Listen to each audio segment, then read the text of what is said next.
And you ain't black.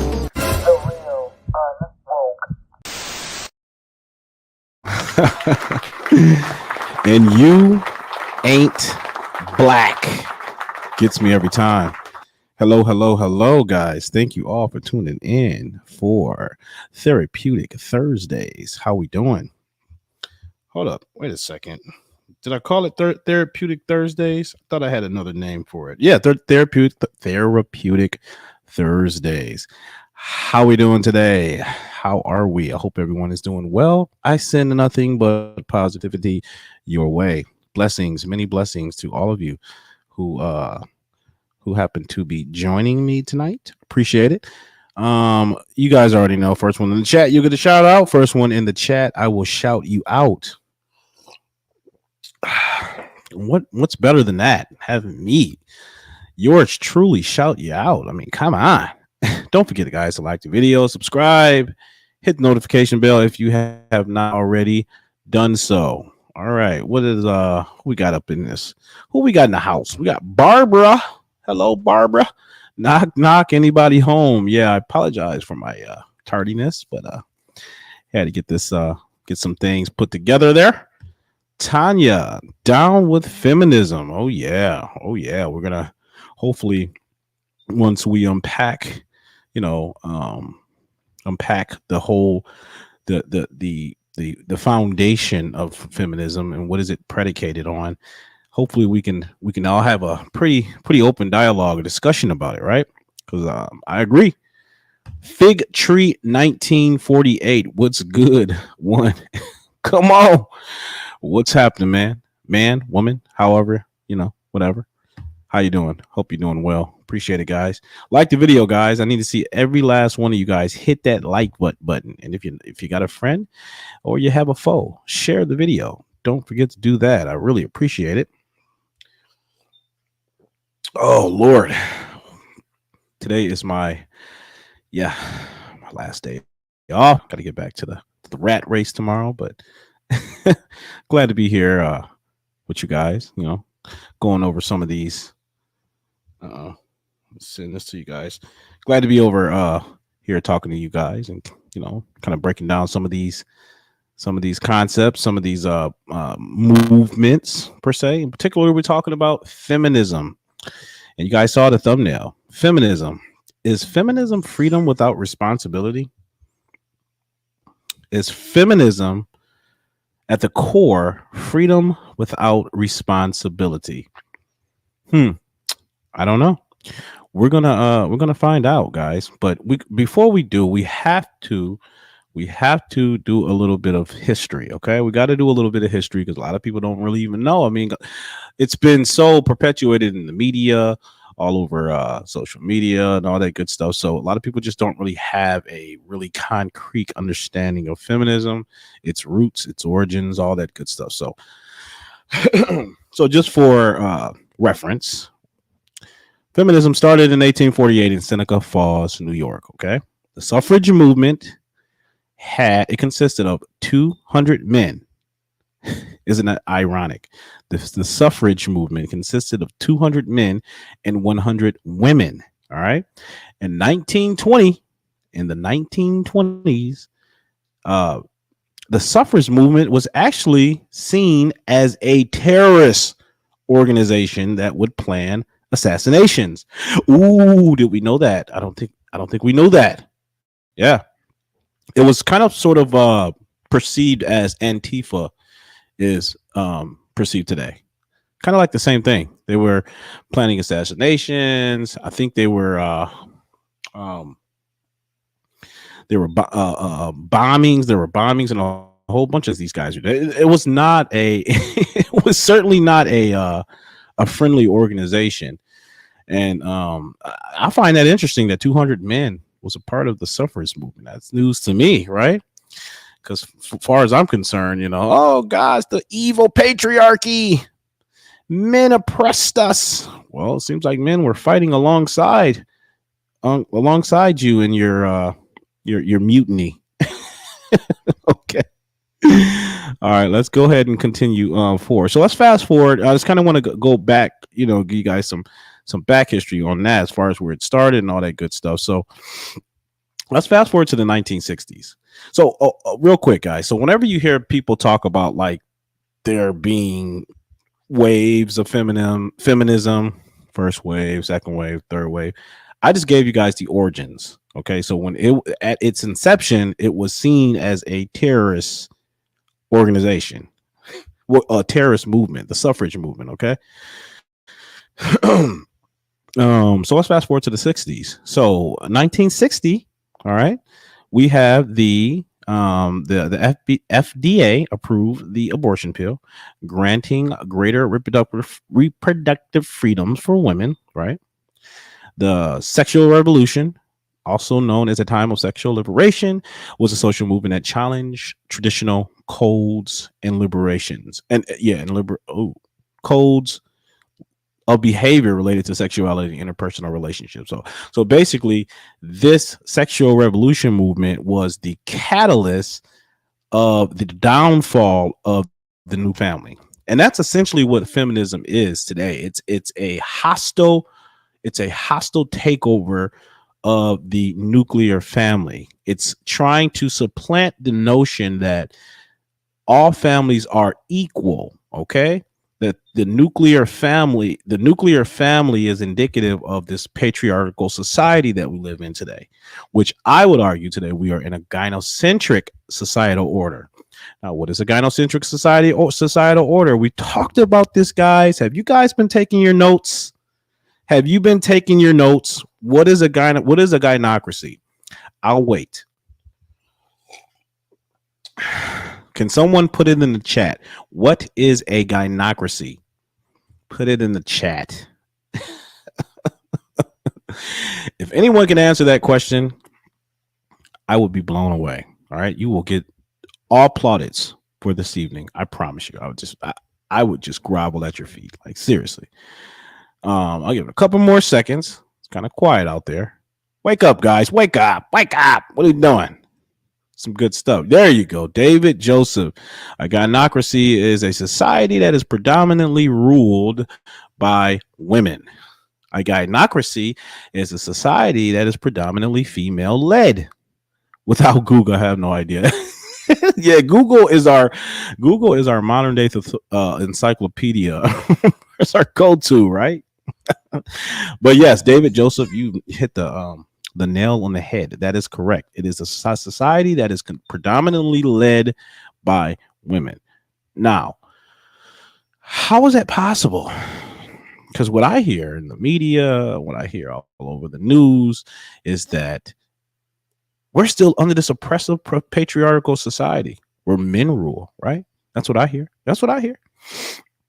Let's continue to go on with a little bit of more history here. So November 18, 1967, and the Mayflower Hotel, now is an acronym. It is the National Organization of Women, and I'm just going to add on, that hates men.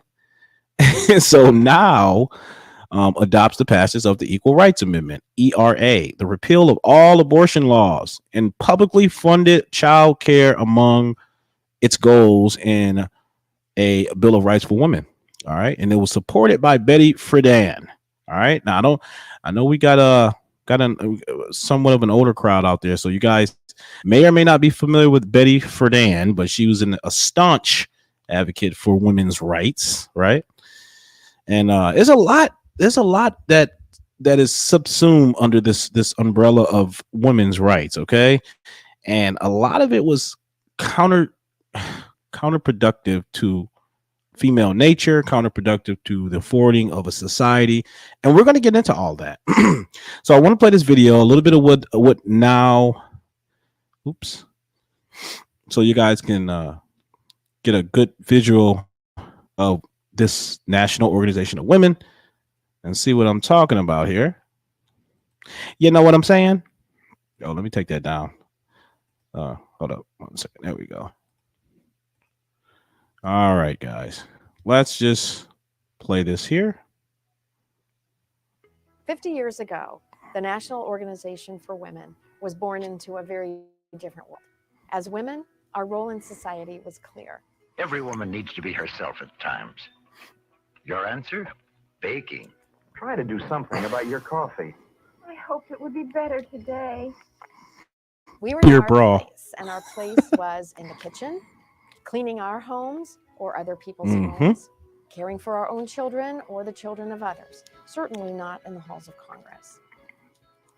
There were women who were actually taken seriously, very predominantly white. You guys notice how jubilant this video is? It's like whenever they're marketing some of the most egregious policies or some of the most nefarious organizations, they present it in such a jubilant, nice manner. Like, oh, this is so happy. Like, it's so, so cute and cuddly. Hey, remember, the devil was the subtlest beast of the land. Remember that. Heterosexual, cisgender, middle class, and upper middle class. But for the vast majority of women in the country, it was really tough going. It was in that environment in 1966 that NOW was formed. The goal was to ensure that women have a prominent voice in the mainstream of U.S. society. We did that by bringing back mass demonstrations that the suffragists had used. Only this time, we were fighting for the Equal Rights Amendment and for access to abortion care and birth control. Oh, there it is. And over the decades, NOW was there for every single fight that has impacted the lives of women in this country. Now, one thing they're not mentioning here in this video is that the National Organization of Women actually was co-founded by two white men. Their names were Larry Lader and Bernard Nathanson. I think it's Larry Lader and Bernard Nathanson. So it's funny, behind all of these sort of advocates for these women's rights groups, organizations, movements, what have you, there's always going to be that there's always a male in the background there. There's always some man in the shadows, sort of, the marionette puppeteering things. So I don't know. It's the culture, and we changed laws. But in order to change all of that, we understood a crucial point, that every issue we face as women is interlocking. And nowadays we would say intersectional. So misogyny, homophobia, racism, these are all connected, and they impact you. See, oh my gosh, I'm telling you guys, this is the modern intersectional sectional coalition. This is what they thought Obama would basically coalesce during his administration, would bring together, was this coalition of the disenfranchised groups of America. And in some instances, Obama did do that. And we realized that without attacking them all at the same time, success in dealing with any of them would be fleeting. Yeah. Okay, yeah, we're about done with this witch. All right, lady, we're done with you. All right, be gone. And let's give you on your way out. Anyway, so basically, guys, so what they're telling you is that this national organization for women. They pretty much pushed for the passage of the repeal of abortion law. You know, they call it reproductive rights and so on, so forth. For women to have more input into in the political arena, so they can pretty much have a quote unquote voice, right? But unfortunately, they're not telling you that this was actually the coup de grace to the nuclear family. All right, it was this particular movement here and what took place earlier in the 60s that actually started to have a detrimental effect on the nuclear family, unfortunately. So let's skip on by here. So I want to talk about oppression. All right. Frequently you hear women say, we are oppressed. We are oppressed. Women, we can't do anything today. We're not as equal as men. We don't have the same rights. We don't have the same voices. You know, hold up. Where's it at? And then you try to tell them, like, wait a second, how are you oppressed in 2022?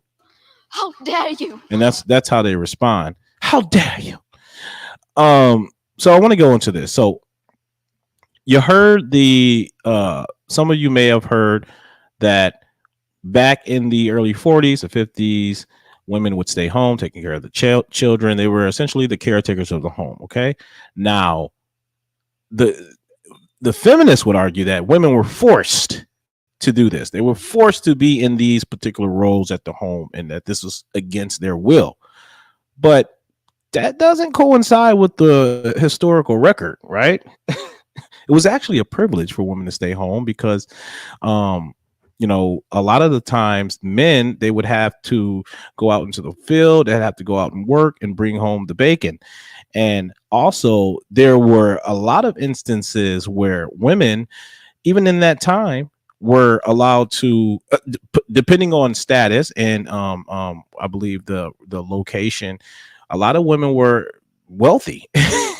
So there were a bunch of women, even at that time, that were absolutely affluent. They were able to generate wealth. Okay, so it's a fallacy because there were even accounts of girls in the 1800s in the United Kingdom, right? And even in the United States that were becoming millionaires. All right, so even then, when women were home taking care of the children, there was still open opportunity for you to get out there to, you know, pursue whatever sort of ventures or whatever you may want to do at that time as a woman. In fact, there's one woman that sticks out in mind. Her name is Madame Curie. I don't know if you guys are familiar with her, but she is a chemist, and she was she conducted pioneer research on radioactivity. Okay. Excuse me. So Betty Friedan, she was back in 1867, she was a chemist and she actually received the Nobel Peace Prize. So if women were actually oppressed, they weren't able to, you know, get out there and pave their way of their own life and do their own thing, then how is it that we have Madame Curie was a French physicist, all right, and a chemist who was out there receiving the Nobel Peace Prize for some of the things that she was able to create. So yeah, that's a fallacy. It's a fallacy. All right. And another one that's championed on the left and by these radical feminist groups, another point they like to throw out there: women didn't have the right to vote. They didn't want it. We wanted to vote. We wanted to vote. Yeah, ladies, calm down. Calm down. Take a breather, and we're gonna just slowly walk through this together. Anyways, they conducted a poll back in that time where, you know, particularly, when was it? I want to say the early 20s. Yeah. So around the time when women did not have the right to vote. Guys, would it shock you to find out that a lot of these women chose not to vote because it came with the responsibility of signing up for the draft? Did we think about that? Yes. With power comes great responsibility. With power comes great responsibility. She's the man. Oh, yes, Mike Cannon, you killing it, man. You are killing it. I cannot tell you, beta males, male feminists. But there was, I don't know, there is this idea. There is this idea that, there, how can I say this?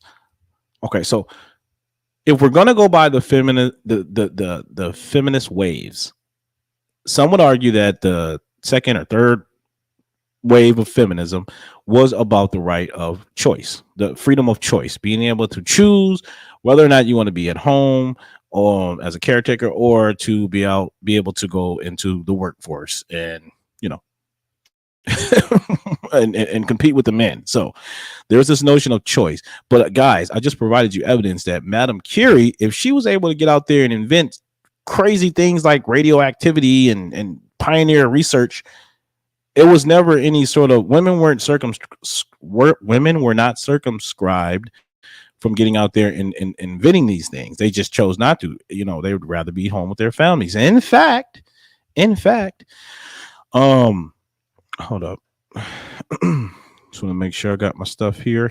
Yeah, I know what I'm saying.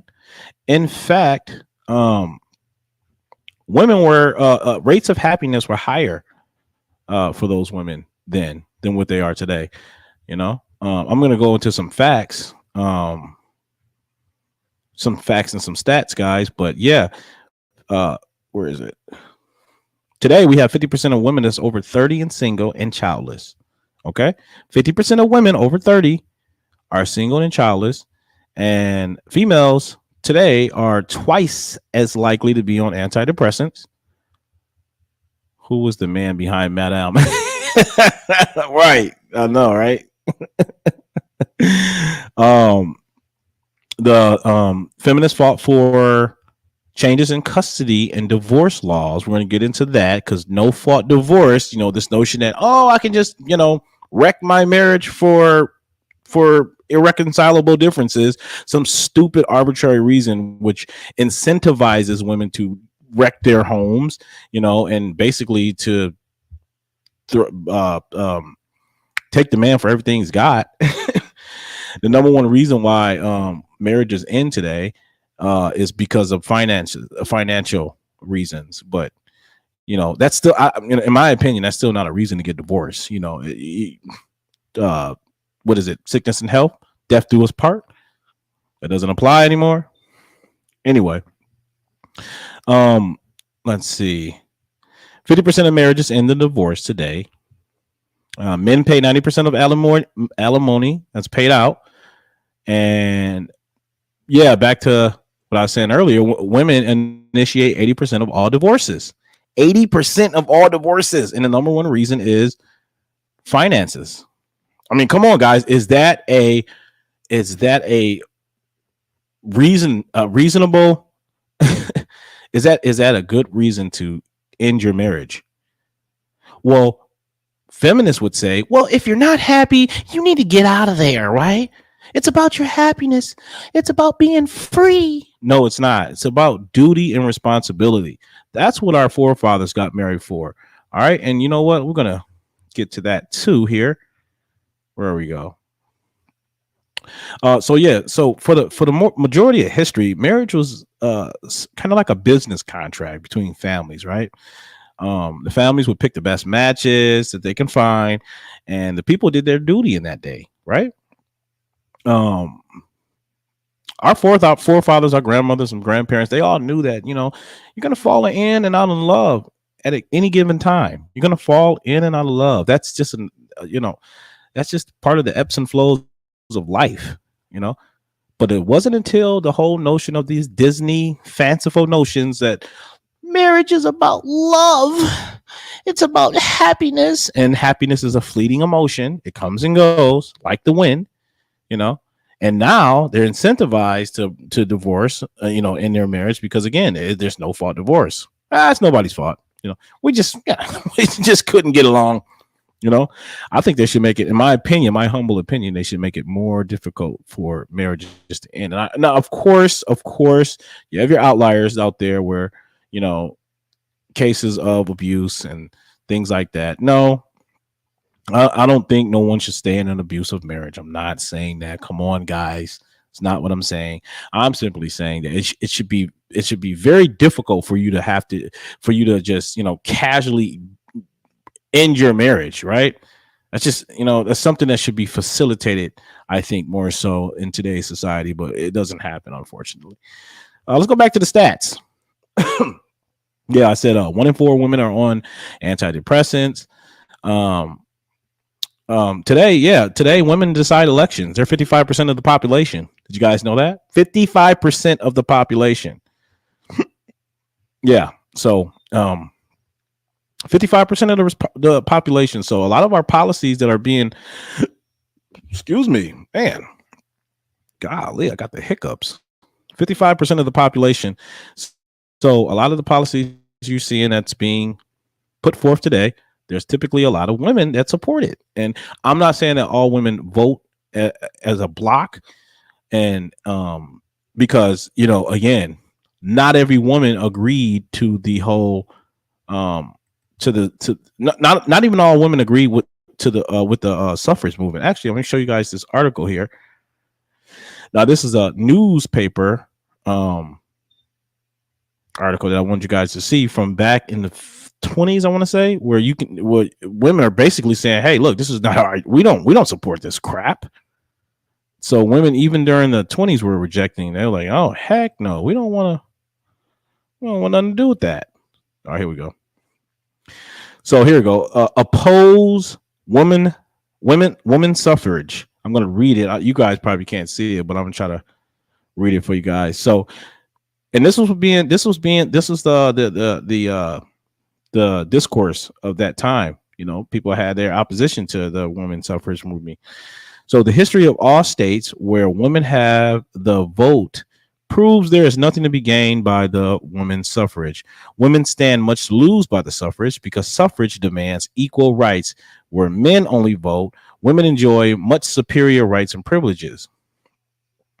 A strong nation can be built only on a strong home. See, we were very family oriented then.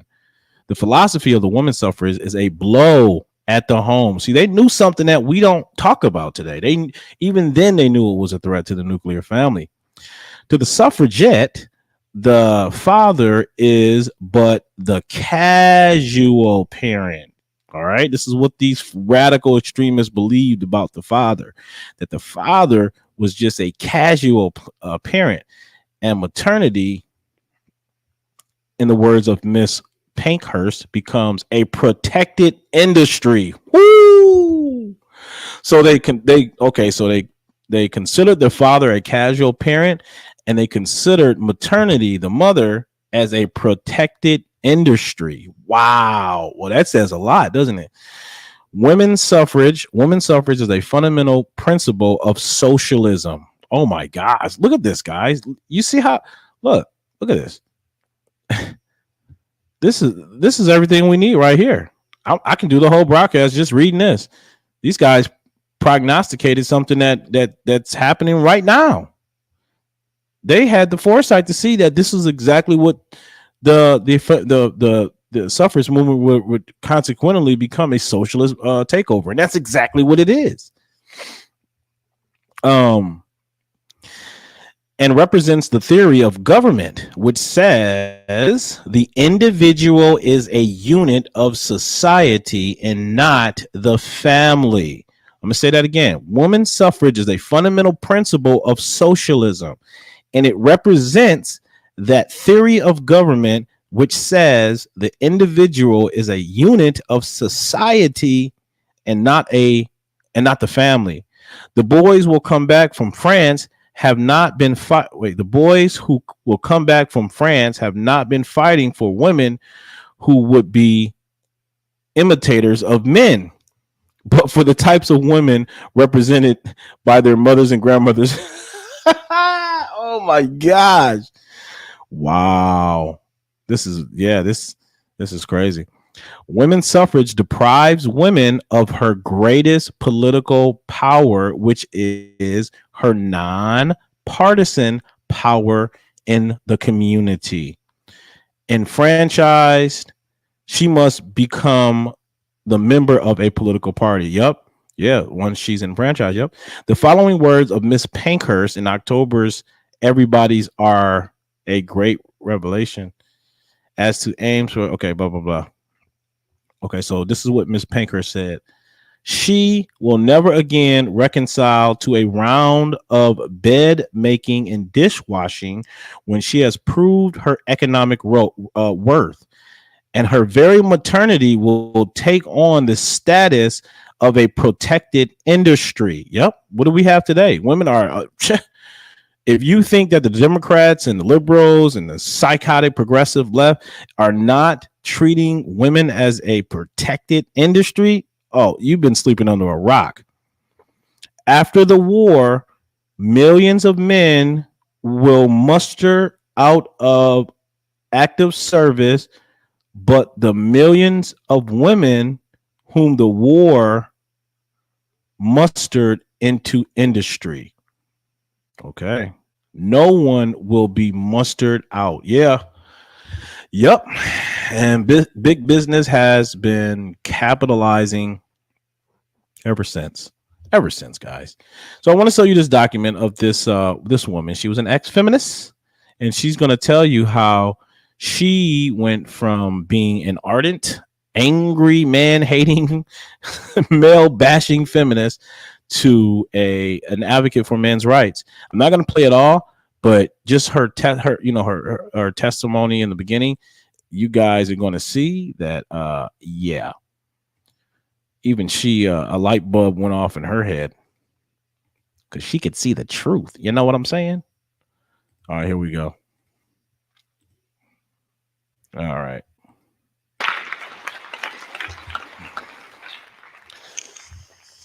In 2013, like the video, guys. I decided to meet my enemies. I was a 27-year-old award-winning documentary filmmaker and a proud feminist.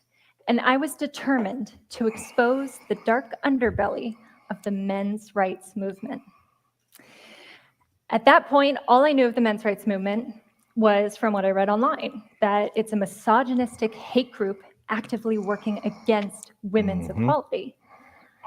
While the vast majority of my previous work was about women's issues, I directed documentaries about reproductive rights, single motherhood, and the need for more girls to get into STEM education. So when I learned that no one had ever documented the men's rights movement in a film before, I saw it as an opportunity to continue fighting for women's equality by exposing those preventing it. So for 1 year, I traveled North America, meeting the leaders and followers of the men's rights movement. I spent anywhere from 2 hours up to 8 hours interviewing each individual men's rights activist, also known as MRA. And I filmed 44 people total. And there's an important rule in documentary filmmaking. As an interviewer, you do not interrupt. So I'm asking questions, and I'm getting their full life story. And in the moment, I didn't realize it. But now looking back, I can see that while I was conducting my interviews, I wasn't actually listening. I was hearing them speak, and I knew the cameras were recording. But in those moments of sitting across from my enemy, I wasn't listening. What was I doing? I was anticipating. I was waiting to hear a sentence or even just a couple of words in succession that proved what I wanted to believe, that I had found the misogynist, the ground zero of the war on women. Okay. A couple of times I thought I had it. There was one men's rights activist that said to me, "Just walk outside and look around. Everything you see was built by a man." There you go. Ooh, Thanks, Gary. his statement felt anti-women. I felt my jaw clench. But I sat quietly, as a documentarian should, while removing all the space between my upper and lower molars. After my year of filming, I was reviewing the 100 hours of footage I had gathered, replaying and transcribing it, which, believe me when I say, no one will ever listen to you more than someone who transcribes your words. You should write that down. So, Okay.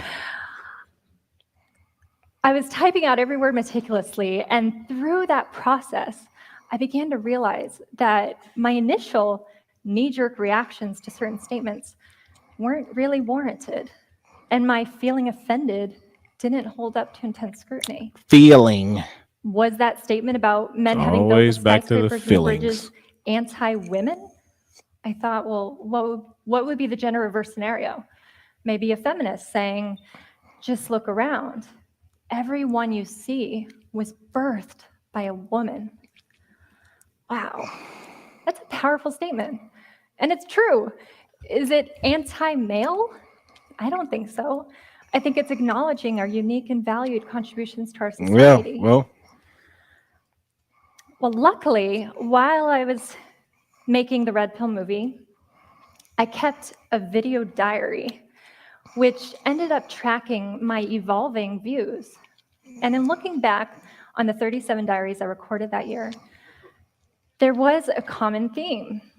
I would often hear an innocent and valid point that a men's rights activist would make, but in my head, I would add on to their statement a sexist or anti-woman statement, yeah, that's what. assuming that's what they wanted to say but didn't. Yep.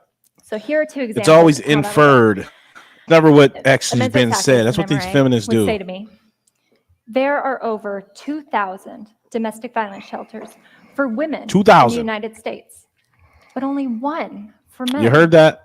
Yet multiple reputable studies You show heard that that. men are just as likely to be abused. Yep. I would hear them say, one shelter "We for don't need men. 2,000 shelters for women. They're all lying about being abused. It's all a scam." My question is, if feminists are really truly about equality, why aren't they advocating for equality in regards to men's shelters? I mean, come on, or even grape. I mean, do you guys know how much sexual assault and grape takes place in a prison? I don't see the feminists standing outside with picket fence of any prison saying, "Hey, stop all the abuse." I don't see that. But in looking back on all the footage I'd gathered of men's rights activists talking about shelters and all the blogs they've written and the video live streams they posted on YouTube, they're not trying to defund women's shelters, not at all. All they're saying is that men can be abused too, and they deserve care and compassion. Second example. Yeah, A men's rights activist. that's would true, say to Gary. me, That's true, actually. And just to follow up with that, well, I'll jump in once she's done here. where is justice for the man who was falsely accused of raping a woman? There's no And justice. because of this accusation, he loses his college scholarship Yep. and is branded with the inescapable title of rapist. I would hear them say, Yep. a woman being raped isn't a big deal. Mm. It's as if I didn't hear the word falsely Right. accused of rape. All I heard was he was accused of rape. Of course, rape is a big deal, and all the men's rights activists I met agreed it is a horrible thing to have happened to anyone. I eventually realized what they're saying is they're trying to add to the gender equality discussion who is standing up for the good-hearted, honorable man that loses his scholarship, his job, or worse yet, his children, because he's accused of something he absolutely did not do. Mm-hmm. Well, I couldn't keep denying the points they were making. There are real issues. But in my effort to avoid agreeing with my enemy completely, I changed from putting words in their mouth to acknowledging the issue, but insisting they are women's issues. So here are two examples of how that would go. A men's rights Yeah, activist no, would say to me, Kazi. Accountability is like kryptonite men to are a lot far more of likely to lose their child to a lot of women, in a custody unfortunately. battle. Not all, not And all, I not would all, but counter. most. Well, because women are unfairly expected to be the caretaker. It's discrimination against women that women get custody more often. You see that twist? It's discrimination against women that women get 90% of the custody, win 90% of the custody cases. Yeah. I talked about this last night. I mean, do you guys even know? You guys even have any clue on how devastating it is for a father to not be able to see his children as often as he would like? It's devastating. That is a devastating blow to a father's pride and his, to his life. Like I said, I perused the entire internet trying to find stats on men who delete themselves because of that issue. So, but there's nothing, absolutely nothing out there. Let me play a little bit more of her, and then I'll get back into I'm proud of that. Second example, an MRA would say to me, men are roughly 78% of all suicides throughout the world. And I would counter with, but women attempt suicide more often. So it's not a contest, but I kept making it into one. Why couldn't I simply learn about men's issues and have compassion for male victims without because there's no jumping at the compassion for opportunity to men. insist that There's women are the real absolutely victims? zero compassion for men. We're the big ones, we're the strong ones, so we might as well take after it. years of researching and fact-checking what the men's rights activists were telling me, there is no denying that there are many human rights issues that uniquely or disproportionately affect men. Oh, well, she's going to get into the whole paternity fraud, and I kind of covered that last night.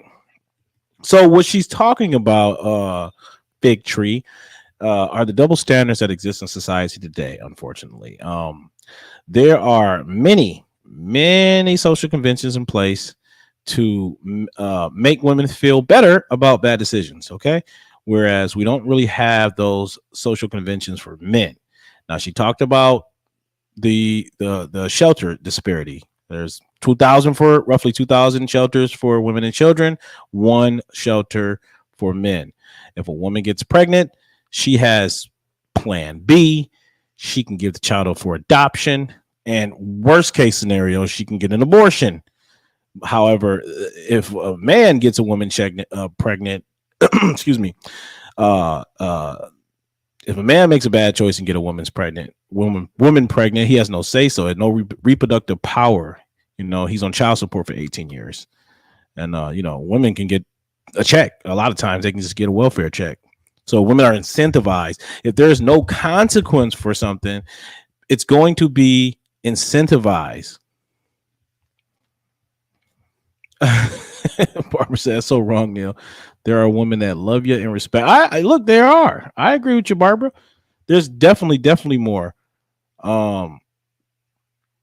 True, but where does the issue start? The issue start really the issues start really by recognizing that men and women are uniquely valuable to our society, and failing to recognize that and somehow incentivizing one gender over another, prioritizing one gender over another, it's going to lead us into what we see today. All right, we have the sexual revolution. Let's talk about that. What is the sexual revolution have done for women? Well, the sexual revolution has pretty much liberated women of their responsibilities. Again, with the inception of advent of the birth control pill, now women can get out there and just have indiscriminate sex with every Tom, Dick, and Harry she feels like it, with no consequences, right? Absolutely zero consequences. And I think that over time, and there's studies to prove this, that the more, we got us a troll. Lori, where are you? I think over time, the more sexual partners that a woman has throughout her entire life, the more it's going to have an impact on her physiologically and psychologically. Because women, when they pair bond with a man, when they actually are sexually active with a man, they release a chemical. It's oxytocin. So, and that chemical bonds that woman to the man. So with this whole media narrative of get out there and do your thing, girl, go get the bag, delay marriage, push marriage off until your late 50s and your 30s or whatever, and just get out there and ride that pogo stick. I think it's a disservice to women, and it's hurting women. And the sad part about it is, if a man challenges a woman's independence, it makes you automatically misogynistic. You hate women if you offer or lend any sort of perspective or criticism to this mentality, right? It's socially acceptable for women to say men ain't crap and men are just crap. They're trash, right? Think about it. We got a song out there. You guys heard of this song? I don't want no scrubs. A scrub is a brother can't get no a scrub. I don't want no scrub, right?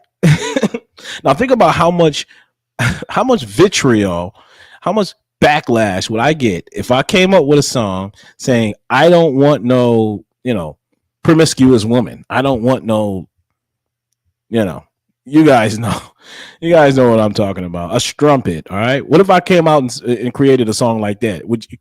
Can you picture hearing a song like that over the airwaves? Yeah, I don't want no this. She said nice singing. I try, but I should probably keep my singing in in the shower. So you can't offer any sort of criticism to this, because again, it's any type of feedback, any type of me neither, Barbara, but any type of criticism you lend to this crap, you're automatically labeled a misogynist. It's sad. It's absolutely sad. Let's see what else we got here. So do you guys believe today we're under a male dominated society? Do you believe today we are still under a patriarchy, a male dominated society? And if so, tell me, what sense are we still under a male dominated society? Okay. Often you hear women say, well, men rule, they run everything. No, that's not true. It's absolutely not true, because only a small portion of men, right? A small substrata of hyper successful men basically have all the money. They're the ones that are extremely wealthy, and a huge portion of people who are disaffected are men. Most people who are in prison are men. Most people who are on the streets are men. And as Gary, I think it was Gary, might have been Tim, mentioned before, most people who commit the most suicides are men. Most people die in war are men. People who do the worst in school, men. So, yeah, like I said, they'll take this. Often women, feminists will take this small, tiny substrata of men, and they'll try to extrapolate it out onto all of men, as if all men are just, some sort of oligarchies or something. That's not true. It's an apex fallacy. Over 600,000 white men died freeing slaves. So yeah, Gary. Okay. So and anything, like I said earlier, about challenging this notion of independence and freedom without responsibility. This whole notion of challenging that, it ties back into the whole sexual liberation thing, where anything that represses female empowerment, which is, their free agency to have an indiscriminate sex with whomever they like, if anyone try to repress that, it's met with scorn and contempt. It's absolutely shot down. So we live in a world, unfortunately, which prioritizes female hedonism over family and duty, We live in a world that unfortunately prioritizes female hedonism over family and duty. It's sad. It's really sad. And a lot of systems today are really against men. A lot of systems are against men. And we don't see many feminists advocating for them. It's sad. And I want to show you guys another video here. This video here is about a woman. She's a serviceman or servicewoman. She's in the army and she's crying. She is absolutely distraught at the fact that she may be deployed to Ukraine to fight in the war, and she's completely distraught about it. So let me show you guys that. And again, this is indicative of I want the freedom of choice and opportunity, but I don't necessarily want the responsibility. And you're going to see it here. And if this is not indicative of what we're talking about, I don't know what is. Hold up. Like the video, guys. Like the video and share it out. Share it out. Share it out. Here we go. I'll take you down. Stop screaming. There we go. All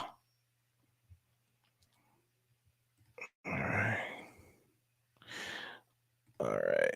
All right. Before I get on here, I think let me read here what Larry said. You get all of the smoke available. That is why the powers that be started World War II. To lower the population, destroy almost all architecture that could be used for free energy, to get women out of the home. Yep. And to push the propaganda on them that they were oppressed. Yep. Doesn't that sound similar to what they're doing with the black community or minority communities in general, right? It's to somehow sell them on the notion that they are oppressed so they can bamboozle them and manipulate them to vote how they see fit. Interesting.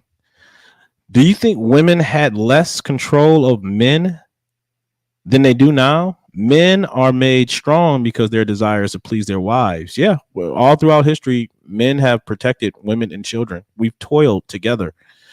Women were the ones that kept everything together. When they decided not to no longer support a man, that world fell apart. Yeah, I agree. It's unfortunate. But here we go, guys.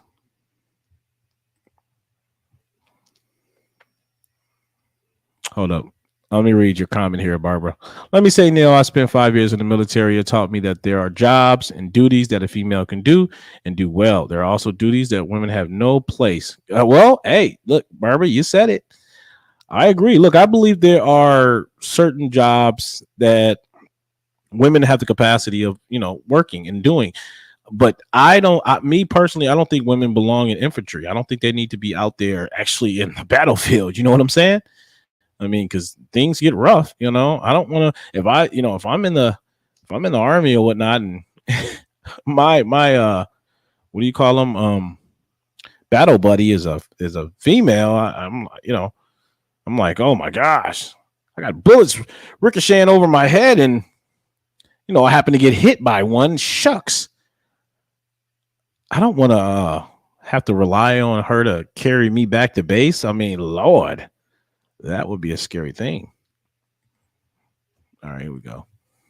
We all know Russia invaded Ukraine. But in this TikTok, of course, okay, I'm in uniform. Everybody knows what's going on. So, of course, everybody coming in with the Ukraine, Russia, and all of that, comments or whatever, asking questions. And I'm just like, I'm not here for that. I'm not addressing any of that. But then, it's just I really hated how people are so insensitive, especially and it's the civilians, but they're so insensitive to what military people really go through. This is my first term, and it's y'all, what makes me so mad is y'all are so insensitive. Y'all want to talk about, oh, this is what you signed up for. This is what nobody goes into the military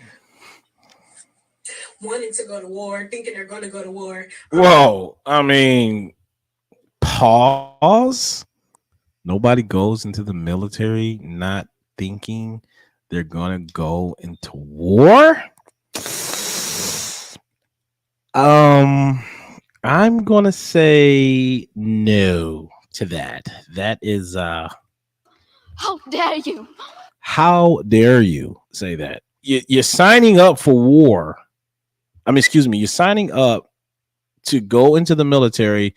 There is an expectation that if wartime breaks out, you get your butt out there and you fight. I mean, look, I respect all my servicemen. Absolutely. Hats off to you guys. She said slap. I know. Should I give her a courtesy slap, Barbara? All right. But come on. What are we talking about here, darling? What are you sad about? This is what you signed up for. Finance, for crying out loud. Nobody thinks this is going to happen. But, like, civilians, y'all get to go home. Y'all get to go to y'all families. Y'all go to work. Y'all know what your life is going to be. My life is so unpredictable. I could be deployed within the next few days. Like, I really just, like...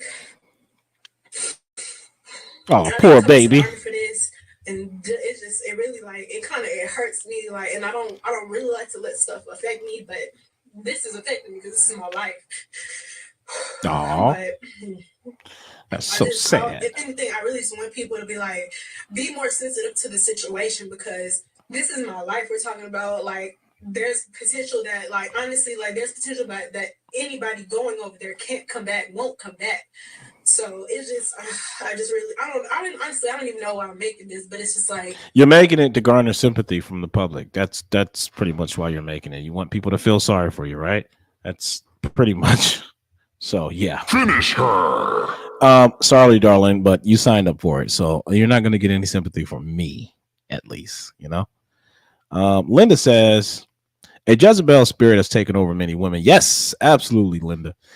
Under the guise of feminism, yes, it is a Jezebel spirit. Actually, what I have put forth is a theory, and I don't know. I'm starting to hear more people say it, but I'm telling you, I believe this is exactly happening. But I think what took place in the Garden of Eden when Eve was wholly seduced by the devil, it is exactly what we see happening today, because Eve was deceived into abandoning the authority of the male, right? Of the man, right? And she went along with the devil. But I was talking to Corey, a couple other people about this, and what he made me realize, and it's true, because the buck always stops with the man. Adam should have protected Eve and not allow her to venture out and, get out there, brush her hair, sing, and pick berries, and come across this freaking serpent. So Adam should have been protecting her. So he's right. I understand that. But I can still acknowledge the fact that Eve was seduced.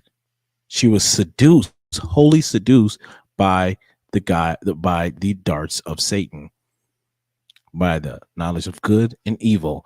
And the knowledge of good and evil today is freedom and liberation from your natural God-given role. That's what happened. I think that's happening today, guys. Hey, look, I may be wrong. I may be off this, but that's my theory. Let's see here. Let me pull this back now. Hold up now. Hold up. Let me pull it back. All right. A few more stats, guys. So want to read some more stats here. Churches are comprised of 60% of female. Already read that one. 50% of women are over 30. 50% of women over 30 are single and childless. I read that. Women win custody battles 80% of the time. They get 25% per child of the man's income. Isn't that wow? That's scary. That is scary. Women now comprise nearly 60% of all enrollment in universities and colleges and men are just over 40%. 50 years ago, the gender proportions were reversed. All right. And this is a countervailing narrative to the notion that women can get out there and just have sex indiscriminately and thinking they can later on go into life and find a husband. Let me offer this bit of information that if a girl is a virgin, she has an 80% chance of a happy marriage after 10 years. Whereas if she slept with more than 5 people, it drops down to 25%. All right, guys, that's, and again, this is all studies, multiple studies, multivariate analysis here. If a girl is a virgin, she has an 80% chance of a happy marriage after 10 years. Whereas if she slept with more than 5 people, it drops down to 25%. Jeez. But the crazy part about feminism is what I notice is that whenever it's confronted, whenever you run into encounter a feminist that's so ensconced in this ideology, they usually rebut with feelings along with this constant changing definitions. All right. And I promise you, the more they arbitrarily misuse language, sooner enough, I promise you, just bumping into a woman, it's going to be considered sexual assault. That's where we're going. That's where we're going, because they're shaping language. They're reshaping language and redefining definitions. And look, majority of women are the ones supporting these gender fluid ideologies too. There's not no straight heterosexual men saying, "Yeah, I support support children having gender sex reassignment surgery." If you are a man and you're supporting that, you are a hold up beta. Yeah, you're a mega beta male. No real man worth his salt is going to support this illogical idea that you can change your sex. But you will find women that will support it because women are more empathetic creatures, unfortunately. Now let's talk about the Black community. How has feminism affected Black Americans? Well, let's just, for starters, where is it at? We have the highest abortion rates. I mean, reproductive rights, right? Reproductive rights. And you know what's so funny about that? There's a on YouTube, there's this organization. It's called the N-Word Project. It's called the N-Word Project. And they'll use this marketing language of this affects women of color. They'll use this sort of marketing language to promote these disgusting policies. But anyway, so we all know Planned Parenthood was founded by a eugenicist, right? A eugenicist, right? She thought Black people were undesirables, and she advocated for the depopulation of them or the elimination, essentially. So, and we still see the Planned Parenthoods. Look, I'm telling you, it's one thing you're going to see in the Black community more than anything. If you go through any sort of Black, predominantly Black neighborhood, you're going to see this is so sad. It's a shame, but I have to be honest here. You're going to see one of 3 things. You're going to see either a liquor store, okay? You're going to see a church, and unfortunately, you're going to see a Planned Parenthood, an abortion clinic, you know? So look, that's the truth. All right. And back to what I said about the whole language thing, the marketing language of this affects the women of color. Margaret Sanger's grandson is still using that language today. He's still using that language today. But one thing I will say about feminism and how it affects the Black community, I know that chattel slavery, in the thick of chattel slavery, couldn't break the Black family like feminism and college degrees did. All right. And it's no problem with, going out and getting your degree. The problem is when you allow these things to hijack your nature as a female, as a woman, and what value you are to provide in our society.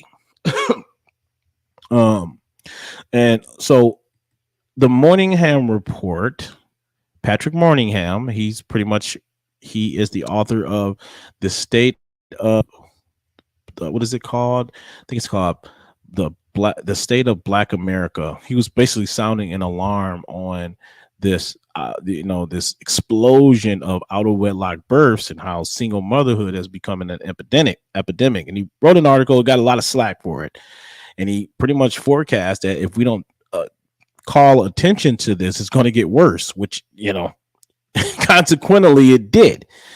But this is what he said here. He said feminists, this is what he said about the feminists. He said feminists similarly fixated on overturning the oppressive ideal of the nuclear family also welcomed this dubious scholarship, convinced that marriage was the main arena of male privilege. Feminists projected onto the struggling single mother an image of the strong Black woman. Let me say that again. Feminists projected onto the struggling single mother an image of the strong Black woman. And that's sad because Black women just bought into a hook, line, and sinker, who always had to work hard and who was superior in terms of her ability to function healthily in a world. Wow. That's terrible. Let's see. All right, so and we're almost done here, guys. We're gonna wrap it up, but I just want to kind of touch base on a few more things in regards to marriage. How has feminism affected marriage? And again, guys, feminism brought forth the notion that, look, you don't have to confine yourself to these patriarchal ideas, these male privilege notions that you're just a caretaker, a incubator, baby birther, or whatever slander language they would use against the traditional family. And it's just it offered this scapegoat, a fail safe for women. Hey, you don't have to worry. Be free. Do what you feel. It's not about duty and responsibility. It's about how you feel. So in regards to marriage, let me see. So yeah, okay, I already read that. I'm sorry, guys. So interestingly enough, 1950s in the 1950s, men married at 23 and women married at 20 years old. What do you guys think it is today? What is the average age that both men and women are getting married today? I like to hear it. If any of you guys get in the chat, I'd be happy. I'd be surprised. But while you're looking for that, yeah. So feminism killed marriage. All right. And modern women today have absolutely killed chivalry. The notion of holding the door open for a woman. I mean, I still do it, but I said this before, it's not often that, holding the door for a woman, I'll even receive a thank you. I'm like, good grief. Say thanks at least. I know I'm not like I'm not saving your cat from the tree, but I'm holding the door open, for goodness sake. Late 30s for women. Feelings got folks. Yeah, it's about logic and morals. Absolutely, Tim. So the average age for men and women today, 2022, men are marrying at 29 and women are marrying at 27. That is the average age. And back in 1950, the average age was for men was 23 and for women at 20. Yeah, that's interesting. So I'm just going to leave you guys with this. So do you think that feminism has been a net positive for our society, or do you think it has had such a detrimental effect on our society that there's probably the only recourse is to completely ostracize and abandon that ideology. What do you guys think? I think I pretty much proved my case here that feminism is just this notion that, hey, it's all about freedom. You know, I can choose to work to work as in the workforce and compete with men, but I don't necessarily want to work the dangerous jobs that come with it. You know, digging the ditches, building the buildings, paving the roads. I don't want the hard jobs. I mean, we don't see an equal distribution of women working as trash men, do you? I don't know. I'm just simply saying, like, if you want equality, why don't we see more women in these fields? Well, it's because women don't want to work these fields. You know, women want the choice to, you know, work whatever job that that's afforded to them, and pretty much whatever they're comfortable with, depending on whatever lifestyle choices that they have. So Tim said it's a devastating effect. Women boxers, women UFC, all not of God. Well, I don't know, maybe. No, it's not had a good impact on our society. I love the way I grew up. 2 parents, 7 siblings. Yeah, man, I wish I had 7 siblings. You would have been the one that would have gotten killed in battle because you have not tried to help me. Oh, stop, Barbara. You stop that now. Lisa, women are hostile. Fig tree, they don't want it. Feelings got folks all messed up. Late 30s. Okay, cool. All right, guys. Yeah, remember Good Times, JJ Walker, where the father was in the home. They were, yeah, we don't see them shows today. Nowadays, you know, fathers are depicted as bumbling idiots. Think about The Simpsons or Family Guy or even what's that one show, Love and Marriage?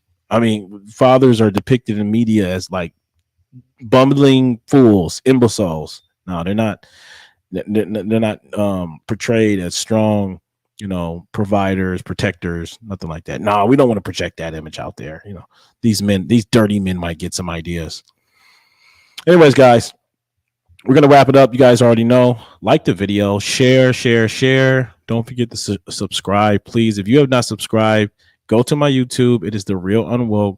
It is The Real Unwoke. Go subscribe to the channel. I really appreciate you.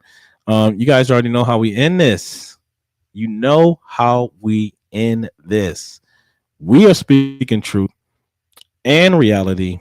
And I promise you, we will reinstitute morality. Have a good night.